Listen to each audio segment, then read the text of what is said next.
আমন্ত্রণ জানাচ্ছি প্রিয় দর্শক, মানচিত্রের নিয়মিত আয়োজন কথোপকথনে। আসসালামু আলাইকুম। এবার নিজের গর্তে নিজে পড়েছে মার্কিন যুক্তরাষ্ট্র। সারা জীবন পৃথিবীর বিভিন্ন দেশকে নিষেধাজ্ঞা দিয়ে এসেছে আমেরিকা। ইরানকে নিষেধাজ্ঞা দিয়ে দিয়ে তেল সমৃদ্ধ ইরানের রিয়ালের দাম পানির চেয়ে সস্তা করে ফেলেছে। এবার নিষেধাজ্ঞার কবলে পড়েছে মার্কিন যুক্তরাষ্ট্রের তিনটি কোম্পানি। আমেরিকার উপর খবরদারি করছে চীন। চাইনিজ কোম্পানিগুলোর বিরুদ্ধে নিষেধাজ্ঞার জবাবে এবার চীন নিষেধাজ্ঞা দিয়েছে তিনটি মার্কিন কোম্পানিকে। গুরুত্বপূর্ণ সফিস্টিকেটেড যে রেয়ার আর্থ, সেই রেয়ার আর্থ চীন থেকে আর সহজে পাবে না আমেরিকা। চীনের নিষেধাজ্ঞার তালিকায় রয়েছে মার্কিন যুক্তরাষ্ট্রের MP materials, USA rare earth এবং এভেরক্স নামক তিনটি কোম্পানি। এই কোম্পানিগুলো চীন থেকে তৈরি করা বা পরিশোধন করা বিরল খনিজ এবং সংশ্লিষ্ট রপ্তানি পণ্য আমদানি করতে পারবে না। প্রিয় দর্শক, সারা বিশ্বে একটা বড় ধরনের পরিবর্তন হচ্ছে আন্তর্জাতিক সম্পর্কে। মার্কিন যুক্তরাষ্ট্রের সারা বিশ্বব্যাপী যে মনোপোলার ওয়ার্ল্ড ছিল, একক আধিপত্য ছিল, সেটা ধসে পড়েছে ইরানের সাথে যুদ্ধে লিপ্ত হওয়ার পর। বেরিয়ে পড়েছে আমেরিকার দুর্বলতা। আমেরিকার স্টকে এখন ইতিহাসের সবচেয়ে কম মিসাইল রয়েছে। আমেরিকার প্রেসিডেন্ট পাগল পারা হয়ে গিয়েছে কিভাবে দ্রুত গতিতে মিসাইলের স্টক বাড়ানো যায়। অন্যদিকে মার্কিন যুক্তরাষ্ট্রের সাথে ইরানের একটি সফল চুক্তির মাধ্যমে ইরানের মোল্লারা 2 হাত ভরে টাকা পাচ্ছে। এই চুক্তিতে বিজয়ী ইরান এইরকম একটি প্রচ্ছদ প্রতিবেদন করেছে মার্কিন যুক্তরাষ্ট্রের পত্রিকা নিউ ইয়র্ক পোস্ট। পত্রিকাটি বলছে ইরান $10 বিলিয়ন হাতে পাচ্ছে কোনো ধরনের ফাইনাল চুক্তি করার আগেই। আজকে লাইভে আমরা ইরান এবং পাকিস্তানের সম্পর্কের নতুন দিগন্ত নিয়ে কথা বলবো। আজকে পাকিস্তানে পৌঁছেছেন ইরানের প্রেসিডেন্ট মাসুদ পেজেশকিয়ান। অন্যদিকে বাংলাদেশের সাথে চীনের সম্পর্ক নিয়ে গুরুত্বপূর্ণ তথ্য দিব। বাংলাদেশের প্রধানমন্ত্রী তারেক রহমান পৌঁছেছেন চীনে। সেই সাথে বাংলাদেশে ভারতের বিরুদ্ধে নতুন করে তোপ দাগছে বিএনপির নেতারা। দেশের জনগণকে, জাতিকে দিল্লির কৃতদাস বানাতে দেবে না, বিএনপি নেতা রিজভির হুঁশিয়ারি। প্রিয় দর্শক, কে কোথা থেকে আমাদের লাইভে যুক্ত হয়েছেন কমেন্টে জানাতে পারেন। বাংলাদেশের স্বরাষ্ট্রমন্ত্রীর স্লিপ অফ টার্ন নিয়েও কথা বলবো ইনশাল্লাহ। আপনারা দেখছেন তুরস্ক থেকে প্রচারিত তুর্কিপিডিয়া নিউজ। আজকে 23 জুন, আন্তর্জাতিক বিশ্বের সবশেষ সংবাদ এবং বাংলাদেশ প্রধানমন্ত্রীর চীন সফর নিয়ে কথা বলবো। তবে আজকের লাইভ শুরু করতে চাই দিল্লির দাদাদেরকে দিয়ে। দিল্লির রিপাবলিক বাংলার, কলকাতার রিপাবলিক বাংলার সাংবাদিক ময়ূক রঞ্জনকে অনেকেই চিনেন। ময়ূক রঞ্জন ফেসবুকে একটি ছবি দিয়েছে। এক বড় গোফওয়ালা ভারতের রিটায়ার্ড জেনারেল, ভারতের জেনারেলের সাথে ছবি দিয়ে বাংলাদেশকে ভয় দেখাচ্ছে বিজেপি পন্থী সাংবাদিক ময়ূক রঞ্জন। ময়ূক রঞ্জন কি বলছে ফেসবুকে, আমরা সেটা একটু দেখানোর চেষ্টা করব। ময়ূক রঞ্জনের ফেসবুক পোস্টে ময়ূক রঞ্জন বাংলাদেশের শিলিগুড়ি করিডোরকে নিয়ে হুঁশিয়ারি উচ্চারণ করেছে। ময়ূক রঞ্জন বলছে, and with OG general GD Bakshi দেখে বলল, মেরা বাচ্চা, বাংলাদেশিরা ভয় পাচ্ছে তো, শিলিগুড়ি করিডোর কিন্তু নজরে রাখবে। তোমাদের রাজ্য জয় কিন্তু স্ট্র্যাটেজিক ভিক্টরি। ওই যে 22 কিলোমিটারের জন্য কিন্তু একটা বড় লড়াই। ম্যাপ স্টাডি করো মন দিয়ে, ম্যাপই বদলে দেবে অনেক কিছু। যেই বাংলাদেশিরা লাইভ দেখছেন, এই বাংলাদেশিরা ভারতীয় সেনাবাহিনীর রিটায়ার্ড জেনারেল গোফওয়ালা বক্সিকে দেখে কি ভয় পেয়েছেন? আজকে ময়ূক রঞ্জনের পোস্টে 2000-এর বেশি কমেন্ট করেছে। কমেন্টের বেশিরভাগ বাংলাদেশিরা। তারা বলছে, ময়ূক অপেক্ষা করো, যে-10C আসছে। আমাদের প্রধানমন্ত্রী চীন সফরে রয়েছেন। ভারতকে উচিত শিক্ষা দেয়া হবে যদি বাংলাদেশের সীমান্ত নিয়ে বাড়াবাড়ি করা হয়। আজকে অনেকদিন পর বিএনপির পক্ষ থেকে আগের মতো জোশ নিয়ে একটি বক্তব্য দিয়েছেন বিএনপির দুঃসময়ের নেতা রুহুল কবির রিজভী। তিনি বলেছেন দেশের জনগণ জাতিকে দিল্লির ক্রীতদাস বানাতে দেবে না। আজকে একই সময়ে দুটি গুরুত্বপূর্ণ আলোচনা। বাংলাদেশের স্বরাষ্ট্রমন্ত্রীকে সাংবাদিকরা জিজ্ঞেস করেছে, বাংলাদেশে বসে একজন হিন্দু মহিলা বাংলাদেশের হিন্দুদের জন্য আলাদা প্রদেশ তৈরি করার কথা বলছে, বাংলাদেশে বসে বাংলাদেশকে আলাদা করার কথা বলছে, বাংলাদেশে বসে হিন্দু নির্যাতনের মিথ্যা কাল্পনিক গাল গল্প ছড়াচ্ছে, ভারতের কাছে সহযোগিতা চাচ্ছে। এই নারীর ব্যাপারে কি সিদ্ধান্ত নেবে স্বরাষ্ট্রমন্ত্রী? স্বরাষ্ট্রমন্ত্রী সালাউদ্দিন আহমেদ, যিনি ভারতের শিলংয়ে দীর্ঘদিন নিরাপদ আশ্রয়ে ছিলেন রাজার হালতে, তিনি বলছেন সম্ভবত এই মহিলা স্লিপ অফ টাং হয়েছে, তিনি হয়তো ভুলে বলে ফেলেছেন। আবার বলছে অনেকে আবেগে অনেক কথা বলে ফেলে, আমরা সেটাকে খুব একটা গুরুত্ব দিচ্ছি না। শুধুমাত্র সেই নারী কি একাই বলেছে? সাম্প্রতিক সময়ে বাংলাদেশের রংপুর বিভাগকে আলাদা করার ব্যাপারে অনেক হিন্দু নেতা বলেছে। ভারত থেকে ট্রেনিং প্রাপ্ত, ভারতের নাগরিকত্ব নেয়া অনেক লোক বাংলাদেশে বসবাস করছে, তারা রংপুর বিভাগকে আলাদা করার কথা প্রকাশ্যে বলছে। এবং বাংলাদেশের একজন নেতা, হিন্দু নেতা, যিনি অখণ্ড ভারতের কথা বলছে, এই জায়গায় বাংলাদেশের স্বরাষ্ট্রমন্ত্রীর আজকের বক্তব্যটি কেমন হয়েছে? অন্যদিকে রুহুল কবির রিজভী, যিনি সবসময় রাজপথে ছিলেন, যখন বিএনপির মিছিলে কেউ ছিল না তখন রিজভী ছিলেন, যখন বিএনপি অফিসে কেউ ছিল না তখন রিজভী বিএনপির অফিসে ছিলেন, রাজপথ থেকে উঠে আসা এই নেতা বলছে দেশের জনগণ জাতিকে দিল্লির ক্রীতদাস বানাতে দেবে না।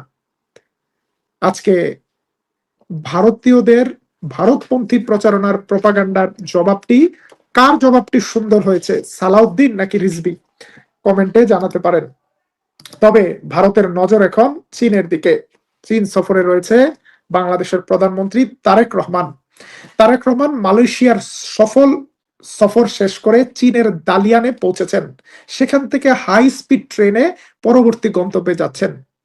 4 দিনের ঐতিহাসিক সফরে বাংলাদেশের প্রধানমন্ত্রী চীনে বাণিজ্য, ব্যবসা, আমদানি, রপ্তানি বিভিন্ন বিষয় নিয়ে কথা বলবে।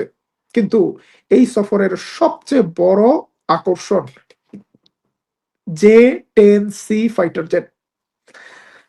ডক্টর ইউনূসের সময় বাংলাদেশ চীন থেকে যে ফাইটার জেট সংগ্রহ করার উদ্যোগ নিয়েছিল, সেই উদ্যোগকে চূড়ান্ত পর্যায়ে নিতে চাচ্ছে বাংলাদেশ সরকার, এবং আগামী আগস্টের মধ্যে চীন থেকে এই ফাইটার জেট কেনার চুক্তি ফাইনাল হবে বলে বিভিন্ন সূত্রগুলো দাবি করছে।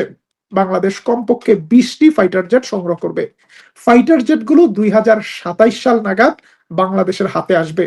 তবে বাংলাদেশের জন্য চীন সুবিধা করে দিচ্ছে 2026 থেকে 2036, 10 বছর মেয়াদী সময়ে বাংলাদেশ কিস্তিতে অল্প অল্প করে টাকা পরিশোধ করতে পারবে। যদি এই ফাইটার জেট বাংলাদেশের হাতে আসে, তাহলে 3 দিক দিয়ে ভারত J-10C দ্বারা ঘেরাও হয়ে যাবে। পশ্চিমে পাকিস্তান, পূর্বে বাংলাদেশ, উপরে চীন। 3 চাইনিজ বিমান 3টি আলাদা দেশে, কিন্তু একই ডিফেন্স সিস্টেম, একই রাডার, একই স্যাটেলাইট দিয়ে দেখা হবে। শিলগুড়ি করিডোরকে আরো বড় করতে যারা স্বপ্ন দেখছে রংপুর বিভাগ দখল করবে, তাদের ধুতি জায়গা মতো থাকে কিনা সেটা দেখা যাবে বাংলাদেশে যদি J-10C আসে। এবং J-10C একমাত্র নয়, বাংলাদেশ এরপরে নেক্সট আরেকটি উদ্যোগ নিতে পারে, তুরস্ক থেকে কান ফাইটার জেটের সাথে জয়েন্ট প্রোডাকশনের। পাকিস্তান, আজারবাইজান তুরস্কের সাথে জয়েন্ট প্রোডাকশনে যাচ্ছে। বাংলাদেশ যদি অল্প কিছু টাকা দিয়ে, কিছু কমিটমেন্ট দিয়ে কান ফাইটার জেটে যুক্ত হয়, তাহলে ভারত যে 5th জেনারেশন ফাইটার জেট তৈরি করতে পারেনি 30 বছর বসে থেকে, বাংলাদেশ সেটা 2030-এর মধ্যেই হাতে পেতে পারে। বাংলাদেশের কি উচিত 5th জেনারেশন ফাইটার জেট সংগ্রহ করা? আমরা আপনাদেরকে মনে করিয়ে দিতে চাই, আয়তনে খুব ছোট্ট একটি দেশ সিঙ্গাপুর, মালয়েশিয়ার কাছে। সিঙ্গাপুরের আয়তন এত ছোট, ফাইটার জেট উড়ানোর মতো আকাশ নেই, কিন্তু তারা লেটেস্ট মডেলের ফাইটার জেট হোল্ড করে। তারা তাদের ফাইটার জেট গুলো অস্ট্রেলিয়ার মধ্যে জমা রেখেছে, অস্ট্রেলিয়া থেকে অনুমতি নিয়েছে যে আমাদের ফাইটার জেট গুলো আপনাদের আকাশে উড়াবো, বিপদে পড়লে আমরা নিয়ে আসবো। সিঙ্গাপুর যদি লেটেস্ট মডেলের ফাইটার জেট আনতে পারে, বাংলাদেশ কেন নয়? আমরা 16-17 কোটি মানুষের দেশ, আমাদের অর্থনীতি এখন যথেষ্ট শক্তিশালী, 5th জেনারেশন ফাইটার জেট চালানোর মতো শক্তিশালী। প্রিয় দর্শক, দিল্লির দাদাদেরকে কোনো জবাব দিতে চাইলে আপনারা কমেন্টে দিতে পারেন। যারা বাংলাদেশের মানচিত্র নিয়ে স্টাডি করতে চায়, স্টাডি আমরাও করতে জানি। আমরা শুধু মনে করিয়ে দিতে চাই আব্দুল হামিদ খান ভাসানীর কথা, যে মেঘালয় আমার, আসাম আমার, পশ্চিমবঙ্গ আমার, এগুলো ছাড়া বাংলার মানচিত্র কখনো পূর্ণাঙ্গ হবে না। দাদারা যদি মানচিত্র বদলের চিন্তা করে, তাহলে আমরা পশ্চিমবঙ্গের মুসলিম প্রধান যেই রাজ্যগুলো 15ই আগস্ট বাংলাদেশের অংশ হওয়ার কথা ছিল, পাকিস্তানের অংশ হওয়ার কথা ছিল, সেগুলো নিয়ে নতুন ভাবে দাবি উঠতে পারে। পশ্চিমবঙ্গের মুসলমানরা মোদির শাসনে থাকার চেয়ে বাংলাদেশের শাসনে থাকাকে বেশি প্রায়োরিটি দিতে পারে। প্রিয় দর্শক, আমরা চলে যাচ্ছি আজকে চীন বাংলাদেশ সম্পর্কের পর পাকিস্তান ইরান সম্পর্কে। দক্ষিণ এশিয়ার রাজনীতিতে একটা বড় মোড় ঘুরে যাচ্ছে। যেই ইরান বহু বছর ধরে ভারতের মিত্র ছিল, সেই ইরান এখন পাকিস্তানের ঘনিষ্ঠ মিত্রে পরিণত হচ্ছে। ইরানকে যুদ্ধ থেকে বের করে আনার জন্য, ইরানের জন্য ক্ষতিপূরণ বের করা, ইরানের জন্য তেল বিক্রির সুবিধা করে দেওয়া, ইরানের নিষেধাজ্ঞা তুলে নেওয়া, সবকিছুতে যেই দেশটি সবচেয়ে বেশি চেষ্টা করেছে সেই দেশটি হলো পাকিস্তান। দফায় দফায় পাকিস্তানের প্রধানমন্ত্রী, পাকিস্তানের সেনাপ্রধান, পাকিস্তানের স্বরাষ্ট্রমন্ত্রী ইরান সফরে গিয়েছে এবং ইরানের সাথে আমেরিকার চুক্তির জন্য তারা সুইজারল্যান্ডে গিয়েছে। আজকে পাকিস্তানের রাজধানী ইসলামাবাদে এসে পৌঁছেছে ইরানের প্রেসিডেন্ট মাসুদ পেজেশকিয়ান এবং ইরানের পররাষ্ট্রমন্ত্রী আব্বাস আরাকচি। ইরানের পররাষ্ট্রমন্ত্রীকে নিয়ে এইভাবে বুকে টেনে নিতে দেখা গিয়েছে পাকিস্তানের পররাষ্ট্রমন্ত্রী ইসাক দারের। ইরানের প্রেসিডেন্টকে রাজকীয় সংবর্ধনা দিয়েছে পাকিস্তান। প্রিয় দর্শক, আমরা আপনাদেরকে পাকিস্তানি ডেলিগেশন এবং ইরানি ডেলিগেশনের একটি शख्सियात ভিডিও मौजूद দেখাচ্ছি। हैं, बल्कि भरपूर तैयारी भी की गई है खास अंदाज में मोअज़्ज़ज़ मेहमान को खुशामदीद कहने के लिए। नन्हे मुन्ने बच्चे मौजूद हैं जो कल्चरल परफॉर्मेंस के साथ साथ ईरानी परचम थामे हुए मौजूद हैं ईरानी सदर को खुशामदीद कहने के लिए। सदर आसिफ अली जरदारी, वज़ीर आज़म मोहम्मद शहबाज शरीफ, नायब वज़ीर आज़म इसहाक डार, वज़ीर दाखिला मोहसिन नकवी। পাকিস্তানের প্রেসিডেন্ট ইরানের প্রেসিডেন্টকে খোশ আমদেদ জানাচ্ছে এবং ইরান পাকিস্তান আলোচনা করছে যুদ্ধবিরতিকে কিভাবে ফাইনাল স্টেজে নেওয়া যায়। শুধু যুদ্ধবিরতি নয়, এই যুদ্ধ বন্ধের পর ইরান, পাকিস্তান, তুরস্ক, সৌদি আরব, মিশর নিয়ে মধ্যপ্রাচ্যের যুদ্ধ পরবর্তী একটি নতুন রোডম্যাপ তৈরি করা হচ্ছে। একটি নতুন আঞ্চলিক সামরিক জোটের রূপরেখা হচ্ছে। মুসলিম বিশ্ব ঘনিষ্ঠ হচ্ছে। একদিকে মুসলিম বিশ্ব, অন্যদিকে ইসরায়েল এবং ভারত আরো ঘনিষ্ঠ হচ্ছে। আজকে ভারতকে একটা নতুন হুঁশিয়ারি দিয়েছে পাকিস্তান। সেই সংবাদ আপনাদেরকে জানাতে চাই। পাকিস্তানের প্রেসিডেন্ট আসিফ আলী জারদারি ভারতকে বলেছে, মুসলিম ধর্মীয় স্থাপনা ধ্বংসের বিরুদ্ধে পাকিস্তান তীব্র প্রতিক্রিয়া জানিয়েছে। ভারতের বিভিন্ন জায়গায় একের পর এক প্রাচীন মুসলমানদের মসজিদগুলোকে নানা মিথ্যা প্রপাগান্ডা ছড়িয়ে ধ্বংস করা হচ্ছে। এর প্রতিবাদে পাকিস্তানের পক্ষ থেকে তীব্র প্রতিক্রিয়া জানানো হয়েছে। কিছুদিন আগে কলকাতা এয়ারপোর্টে একটি মসজিদ ভাঙার নির্দেশ দেওয়া হয়েছে। এবার ভারতে 1000 বছর আগের একটি পুরাতন মসজিদকে রেলের সম্পত্তিতে তৈরি করা হয়েছে বলে দাবি করে সেই প্রাচীন মসজিদটি ভাঙার নির্দেশ দিয়েছে ভারতের একটি আদালত। ভারতের রাষ্ট্র তৈরি হয়েছে 1947 সালে। ইন্ডিয়ান রেল কবে তৈরি হয়েছে? ব্রিটিশ আমলে তৈরি হয়েছে।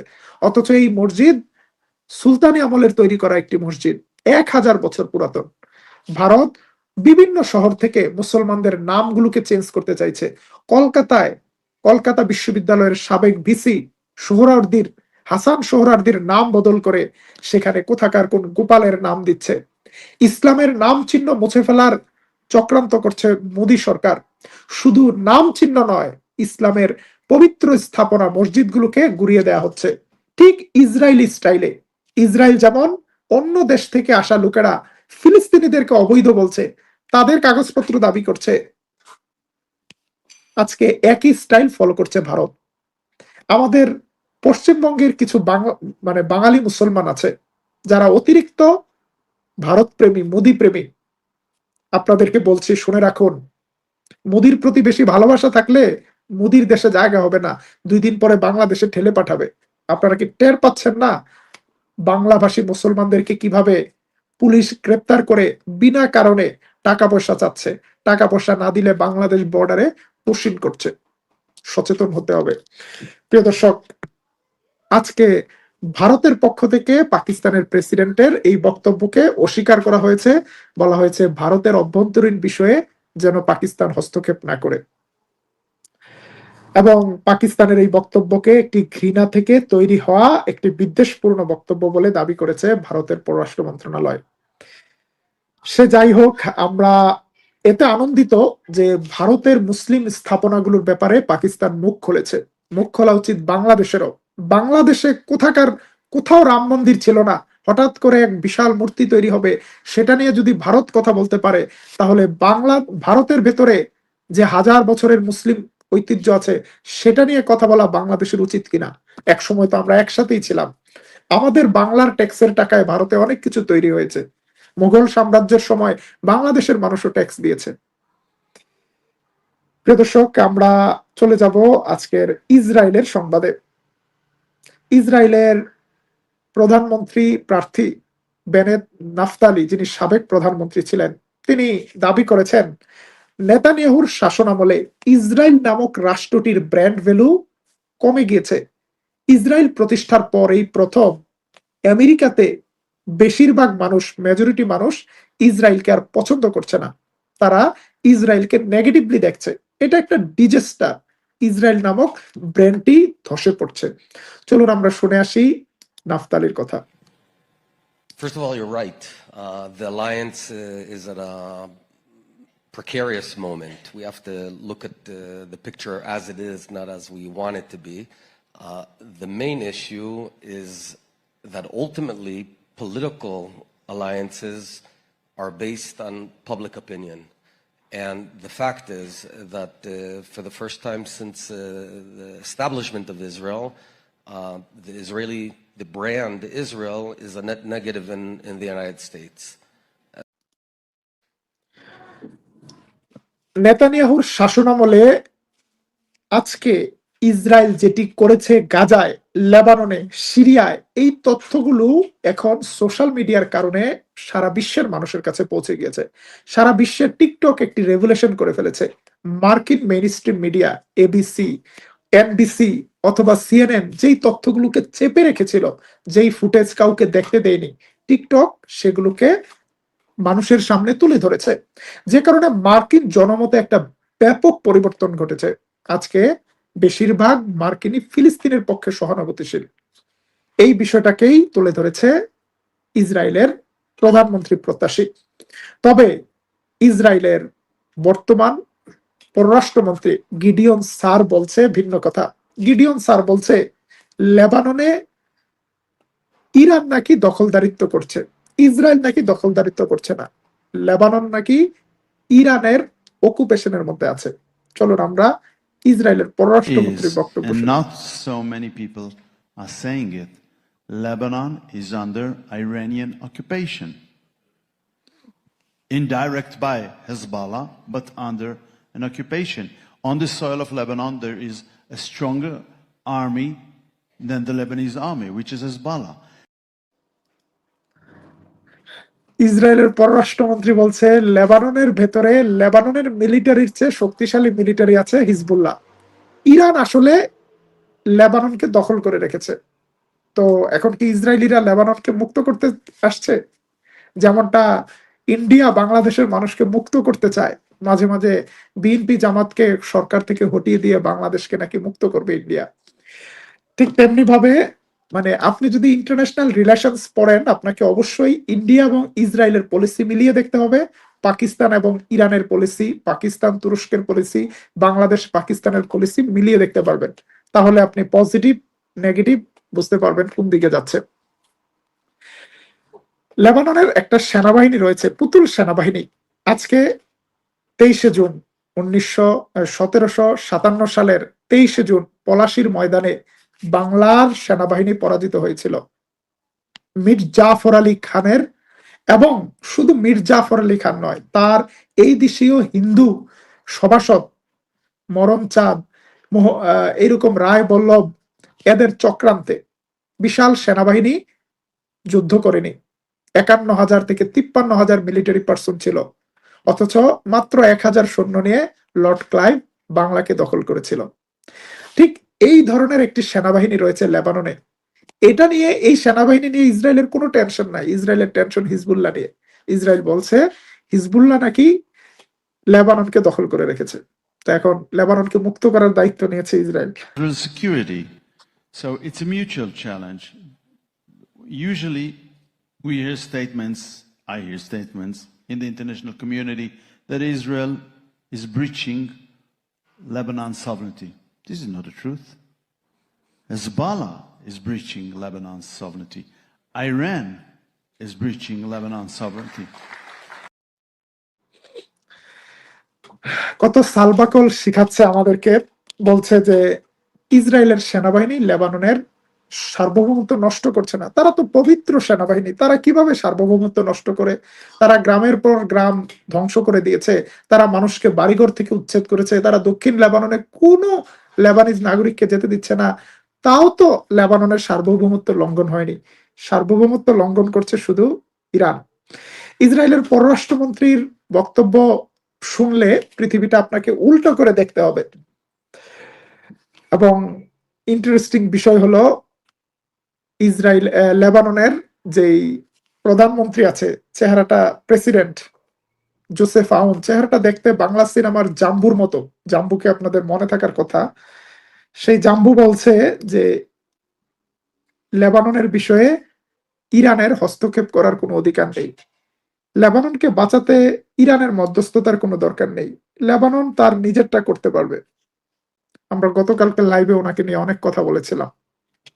ওনাকে দেখলে আমার মীর জাফর আলী খানের কথা মনে পড়ে। মীর জাফর আলী খান। প্রিয় দর্শক, যুগে যুগে দেশে দেশে পলাশি হয় মীর জাফর আলী খানদের কারণে। মুসলমানরা কোথাও শক্তির অভাবে, সৈন্যের অভাবে, অস্ত্রের অভাবে পরাজিত হয়নি, পরাজিত হয়েছে মীর জাফর আলী খানদের। যদিও উনি মুসলমান নন, বিশেষ কায়দায় মাইনরিটির সদস্য হয়েও লেবাননের প্রেসিডেন্ট হয়েছেন। লেবানন নামক রাষ্ট্রটিকে ব্রিটিশরা বানিয়েছে ইসরায়েলকে নিরাপত্তা দেওয়ার জন্য। ইসরায়েলের নিরাপত্তার জন্য ইসরায়েলের পাশে বড় মুসলিম রাষ্ট্রকে ভেঙে লেবানন নামে একটা করা হয়েছে, জর্ডান নামে একটা করা হয়েছে, এবং তাতে দুর্বল শাসকদেরকে বসানো হয়েছে। সে যাই হোক, আমরা আজকের লাইভটি শেষ করতে চাই আবারও ময়ূক রঞ্জন দাদাকে স্মরণ করে। রিপাবলিক বাংলার সাংবাদিক, বাংলার জনগণকে একজন গুফওয়ালা রিটায়ার্ড আর্মি পার্সনকে দিয়ে, জেনারেলকে দিয়ে ভয় দেখাচ্ছেন। আমরা কিছু বলতে চাই না, আমরা শুধু বলতে চাই বাংলাদেশের প্রধানমন্ত্রী চীনে রয়েছেন। বাংলাদেশের জনগণের নজর চাইনিজ ফাইটার জেট J-10C তে রয়েছে। এইরকম ফাইটার জেট আমাদের কয়টি দরকার? সময় বদলাচ্ছে, বাংলাদেশের জনগণ চায় বাংলাদেশের জন্য শক্তিশালী সামরিক বাহিনী, এবং অবশ্যই সামরিক বাহিনী থেকে মির্জাফরদেরকে বের করা, যাদের আনুগত্য দিল্লির প্রতি। বাংলাদেশের দেশপ্রেমিক সেনাবাহিনীর জন্য, দেশপ্রেমিক বিমান বাহিনীর জন্য বিলিয়ন ডলার খরচ করতে বাংলাদেশের জনগণের কোনো আক্ষেপ নেই। কিছু গুরুত্বপূর্ণ খবর আছে। ক্রমান্বয়ে দেশ উত্তাল হচ্ছে। একদিকে বাংলাদেশে হিন্দুরা নতুন করে পরিকল্পনা নিয়ে মাঠে নেমেছে, সরকারকে বিপদে ফেলতে চায়। সরকার নীরব থেকে সেটাকে অ্যাকসেপ্ট করছে নাকি কোনো ভেতরে পরিকল্পনা আছে জানি না। পাশাপাশি আন্তর্জাতিক বিশ্বের আমেরিকা এবং ইসরায়েলের মধ্যে সংসার ভাঙনের গুঞ্জন শোনা যাচ্ছে, আর সেটি হলো ইরানের বিশেষ কৌশলের কারণে। দর্শক, বেশ কিছু খবর দিতে চাই। একটা গুরুত্বপূর্ণ খবর পাওয়া গেছে, স্পেনের প্রধানমন্ত্রী পেদ্রো সানচেজ পূর্ব জেরুজালেমকে রাজধানী করে ফিলিস্তিন রাষ্ট্রকে আনুষ্ঠানিকভাবে স্বীকৃতি দেওয়ার ঘোষণা দিয়েছেন। আপনারা জানেন যে এই স্পেনের প্রধানমন্ত্রী, তিনি ইসরায়েল ফিলিস্তিন যুদ্ধে বারবারই তিনি ফিলিস্তিনের পক্ষে দাঁড়িয়েছেন, এবং ইরান আমেরিকা ইসরায়েলের যুদ্ধেও ইরানের সরাসরি পক্ষে না দাঁড়ালেও ইসরায়েলকে কোনো প্রকার সহযোগিতা করবেন না ঘোষণা দিয়েছেন। এমনকি আমেরিকাকে স্পেনের কোনো ঘাঁটি ব্যবহার করতে দেননি, না আকাশ না স্থল। যে কারণে বারবারই আমেরিকার টার্গেটে পড়েছিলেন স্পেনের প্রধানমন্ত্রী। তারপরও তিনি দেশপ্রেম বা মানবতার পক্ষে তার এই অবস্থানটাকে দৃঢ় করে রেখেছেন। এবার তিনি স্পষ্ট করে বলেছেন যে জেরুজালেম ফিলিস্তিনের রাজধানী হবে, এটা ইসরায়েলের নয়, এবং আনুষ্ঠানিকভাবে সেটা স্বীকৃতি স্পেনের পক্ষ থেকে তিনি দিয়ে দিয়েছেন। একটা গুরুত্বপূর্ণ খবর এটা। আশা করি ইউরোপের বাকি দেশগুলো এই পথে হাঁটা শুরু করবে। দর্শক, দ্বিতীয় গুরুত্বপূর্ণ খবর, মার্কিন প্রেসিডেন্ট ডোনাল্ড ট্রাম্প ইরানের সাথে ডিল করার পর ইসরায়েলি বিভিন্ন এজেন্ট বা গোয়েন্দা সংস্থা আমেরিকার বিরুদ্ধে বড় রকম ষড়যন্ত্র করছে। মার্কিন গণমাধ্যমগুলো বলছে ইসরায়েলের গোয়েন্দা সংস্থাগুলো ইরান আমেরিকার ডিলকে নস্যাৎ করার জন্য বিভিন্ন চ্যানেলে কাজ করছে। আমি বলছি না, মার্কিন যুক্তরাষ্ট্রের বিভিন্ন গোয়েন্দা সংস্থা রিপোর্ট দিচ্ছে ডোনাল্ড ট্রাম্পকে, এবং তারা বলছে যে ইসরায়েল ইরান আমেরিকার এই যে ডিলটি হলো, শান্তি চুক্তিটি হলো, এটাকে ব্যাহত করতে, ধ্বংস করতে, নস্যাৎ করতে নেপথ্যে বড় রকম ষড়যন্ত্র করছে, খেলছে। এই খবর ইতিমধ্যে আমেরিকা চলে এসছে।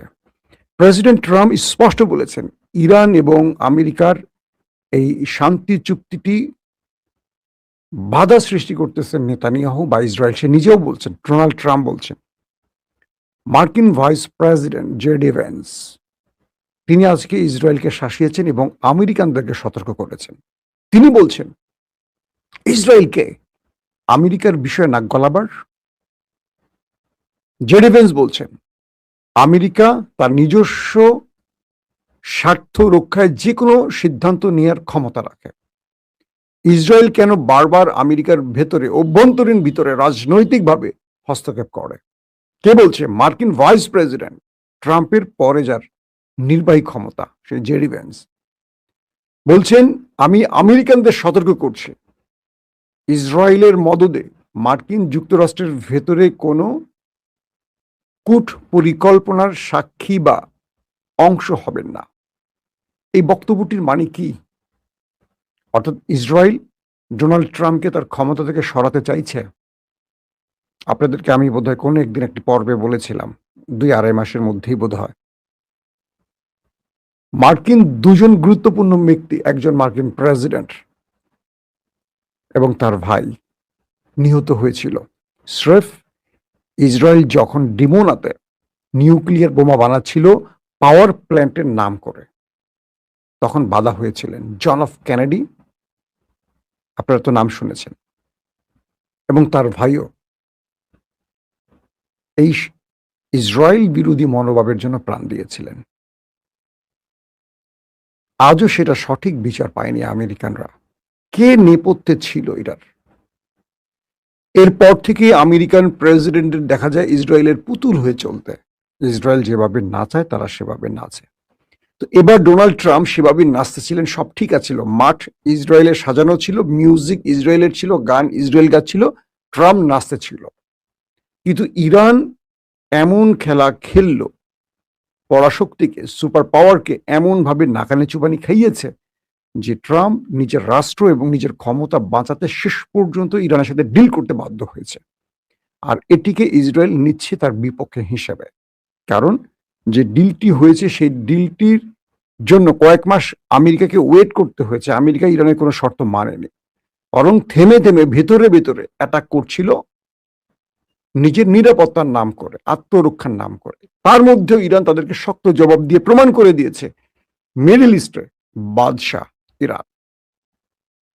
আমেরিকা বাধ্য হয়ে শেষ পর্যন্ত ইরানের সাথে সমঝোতা করেছে বা শান্তি চুক্তি করেছে। কিন্তু ট্রাম্প এই বিষয়টি বাধ্য হয়ে করলো। ইসরায়েল ট্রাম্পকে আবার বাধ্য করতে চান তাদের কন্ট্রোলে আনার জন্য। ইসরায়েলের কয়েকটি টার্গেট ট্রাম্পকে ক্ষমতা থেকে সরাবেন। এটা ইসরায়েল করে সবসময়। ছোট্ট দেশ বড় রাষ্ট্রকে কন্ট্রোল করে, কারণ আমেরিকার খুব গুরুত্বপূর্ণ ব্যক্তিরা ইসরায়েলের কেনা, অথবা ইহুদি লবির, অথবা ইহুদি বংশের, অথবা ইহুদি জাতি বা ধর্মের। আমেরিকার প্রেসিডেন্ট ডোনাল্ড ট্রাম্প মধ্যবর্তী নির্বাচনে হারতে পারেন, সম্ভাবনা যথেষ্ট রয়েছে। তাকে ইমপিচমেন্টের মধ্যে ফেলতে পারে ইসরায়েল। এই বিষয়গুলি জেডি ভেন্স ইঙ্গিত করেছেন যে ইসরায়েল যেন আমেরিকার অভ্যন্তরে নাক না গলায়। এবং এই মুহূর্তে জেডি ভেন্স এবং ট্রাম্পের বক্তব্যে এটা স্পষ্ট বোঝা যাচ্ছে ইরানের চেয়েও তাদের সামনে এখন বড় শত্রু নেতানিয়াহু বা তার দেশটি। অর্থাৎ ইসরায়েল এবং আমেরিকার মধ্যে